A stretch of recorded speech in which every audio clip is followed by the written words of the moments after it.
दिनै जोङो नैबे उदालगुरिनि मोनसे पार्कआव जोंहा रुंसारि जालांनाय बड'फा उपेन्द्रनाथ ब्रह्मनि दिनै गोथार थैनाय सान बड'फा सान दिनै बे 1 मे अक्ट'आ बे जोंनि थाखाय गोथार सान फारसेथिं दुखुनांथाव सान बे सानावनो जोंनि बड'फा उपेन्द्रनाथ ब्रह्मआ बे मुलुग संसारनिफ्राय आनज्रायलांदों।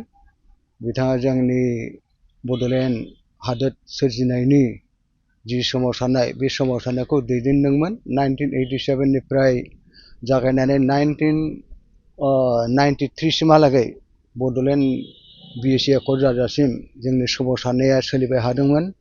नाथाय जोबोद दुखुनांथाव बाथ्रा जोंनि सोमावसारनायखौ गोग्गोमै दैदेनलांनायनि गेजेरावनो बिथाङा 1990 बे 1 मे खालि टाटा मेम'रियेल बम्बे हस्पिटालाव बिथाङा जोंनिफ्राय आनज्रायलाङो।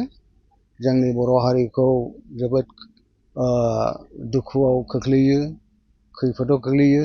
जोंनि सोमावसारनाया आद्रा जानानै थायो आरो बिथाङा थांनानै थायोब्ला जोंनि बड'लेण्ड हादोर सोरजिनायनि जा सिमां जों बे सिमांखौ थाबनो जोङो मोगथाङाव जाफुंहोनो हागौमोन। दा जोंहा जोबोद दुखु थाबाय। दा बिथांनि थैनायनि उनाव दिनै जोंनि बे एक्स बड' भलन्टियार फर्स अर्गेनाइजेसना बिथांनि जा सिमांमोन बड'लेण्ड हादोर सोरजिनायनि बर'फोरनि थाखाय रैखाथिनि थाखाय बर' हारिखौ बुहुमाव फोथांना लाखिनो थाखाय बे सिमांखौ मोगथाङाव जाफुंहोनो थाखाय दिनै जोंनि एक्स बड' भलन्टियार फर्स अर्गेनाइजेसना दिनै जानजि खाफ्रादों। दिनै जोङो जेरावबो जोंनि संगठनखौ जों गोख्रों खालामनो नाजादों। जोंनि गेजेराव जों खौसेथि लाबोनो नाजादों। जोंनि गेजेराव जेसेबां आबसुनि गोदोनि वर्कारफोर दं, भलन्टियार्सफोर दङ, बिथांमोनखौ जोङो ज' खालामनानै मोनसे प्लेटफर्माव लाबोनानै जोंनि बे हादोर सोरजिनायनि हाबाफारिखौ जोङो लागासिनो दङ। एवारनेस प्रग्राम जों खालामगासिनो दङ। आनसलिक कमिटिफोर जोङो दागासिनो दङ। डिस्ट्रिक्ट कमिटिफ्रा already Kokrajhar district, Chirang district, Baksa district, Tamulpur district, Udalguri district जालांबाय। बिनि अनगायैबो जोङो गुबुन गुबुन BTCनि अनगायैबो गुबुन गुबुन जिल्लायावबो जोङो बे भलन्टियार फर्स जोंनि अर्गेनाइजेसनखौ जोङो दालांबाय थागोन। आनसलिक कमिटिफोरखौ जोङो दालांबाय थागोन।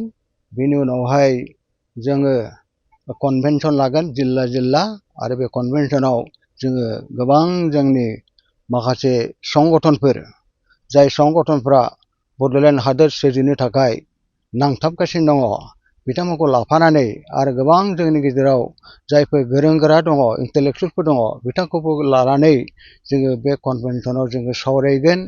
जोंनि स्ट्रेटेजि, जोंनि हाबाफारि रनकौसलफोरखौ जोङो थि खालामगोन।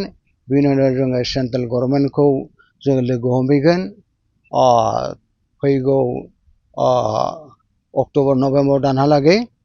बेनि सिगां जोंनि गेजेराव जायफोर संगठनफोर दङ लाइक माइन्डेड अर्गेनाइजेसन बिथांमोनखौ लानानै जोङो सावरायगोन। मोनसे मोजां मोनसे प्लेटफर्मनि गेजेरजों जों ज' जानानै जोङो सोमावसारनायखौ जोङो जागायगोन।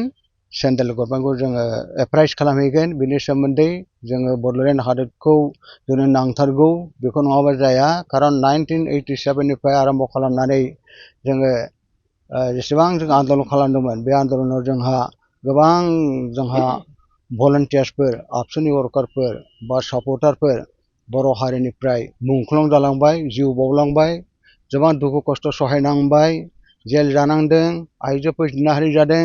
बेनिखायनो एसेबां जोंहा दुखु खैफोद जालांनायनि उनाव, मुंख्लं जालांनायनि उनाव हादोर सोरजिनायनि थाखाय जि सोमावसारनाय जादोंमोन बड'लेण्ड सोरजिनो थाखाय उपेन्द्रनाथ ब्रह्म दैदेननाय बे सोमावसारनायनि जिथु सिमां बे सिमांखौ जोङो मोगथाङाव जाफुंहोथारनांगोन। आरो बेखौ जेब्लासिमहालागै जोङो मोगथाङाव जाफुंहोनो हाया अब्लासिमहालागै जोङो जिरायनायनि बाथ्रा गैया। बेनिखायनो जोंनि एक्ट बड' भलन्टियार फर्स अर्गेनाइजेसना बेखौनो हांख्रायो, गुबुन गुबुन संगठनफोरखौ हांख्रायो, जोंनि गोरों गोराफोरखौ हांख्रायो, जाहाथे जोंनि बे बड'लेण्ड हादोर सोरजिनायनि जा सोमावसारनाय जोङो आखायाव लानो नागिरदों बे सोमावसारनायाव जाहाथे बयबो लोगो लाफायो, बयबो सांग्रां जायो। जों दिनै नोंथांमोननि बे सुबुं बिजों बे मिडियानि गेजेरजों जोङो गासैबो बर' रायजो राजा गासैखौबो जोङो हांख्रायो खावलायो। आलादा बे सैथो बाथ्रा जे जोंनि बै सोमावसारनायनि फोथाराव गोबां मुंख्लं जालांबाय। बे मुंख्लं जानायफोरनि मुङाव खायफा खायफा अनसुंथाइ मोनबाय, मोनसे रिहेबिलिटेसन रिलिफनि नामाव मोनदों जायफोरा बै समाव मुंख्लं जालांदों। नाथाय मुंख्लं जानाय न'खरफोरनि गेजेरावबो गोबाङा हयथ' दाबो मोनालासिनो थानो हागौ। आरो जुदि बिदि दङब्ला जों बिनि थाखाय जोङो बेबस्था लागोन। आरो बिनिफ्राय जायफ्रा उनावहाय मुंख्लं जायाखैब्लाबो जायफोर रुंसारि जालांबाय नाथाय बिथांमोना भलन्टियार्सनि न'खरनिनो साफा साफा सोद्रोमामोन, भलन्टियार्समोन। बे भलन्टियार्सफ्रा जायफ्रा सोमावसारनायनि उनावबो मुंख्लं जालांबाय बिथांमोना जेबो अनसुंथाइ मोनालासिनो मुंख्लं जालांबाय।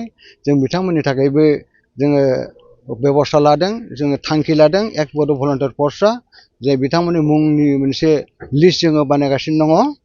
बिथांमोना मोननांगौ, बिथांमोननि न'खरनि जायफोर दङ सोद्रोमा हिसाबै मोनथावना बिथांमोननि मुंखौ जोङो बहाय लिस्टआव सोनानै बिनि बेबस्थाखौ जों खालामलायदों। आरो बेजों लोगोसे जायफोर भलन्टियार्सफोर गोदोनिफ्राय नांथाबनाय जेबो मोनालासिनो बिथांमोना दासिमबो मिरु जिरु अबस्थायाव दङ, जों बिथांमोननि रांखान्थियारि हालोदखौ नायनानै बिथांमोननि न'खर, बिथांमोननि गथ' गथायनि माखासे हाल सालखौ नायनानै बिथांमोननो अनसुंथाइ होनांगौ, मोनसे रिहेबिलिटेसन होनांगौ होननानै जों मोनसे दाबि दैखांदों। आरो बेखौ लानानै जोङो इतिमध्य बिटिसि सरकारजों सावरायखांबाय, हाग्रामा महिलारि बिथांखौ लोगो हमखांबाय, जोङो एप्लिकेसन होखांबाय आरो बिथांमोना अलरेडि बेखौ सावरायखांबाय, डिसिसन लादों आरो जोंनो एसुरेन्स होदों जे एक्ट भलन्टियार फर्सनि मुङाव मोनसे अनसुंथाइ हिसाबै बिथांमोना बेबस्था लागोन। आरो बेनि थाखाय गोनां जायोबा बिथांमोना आसाम गभर्नमेन्ट आरो सेन्ट्रेल गभर्नमेन्टनिफ्राय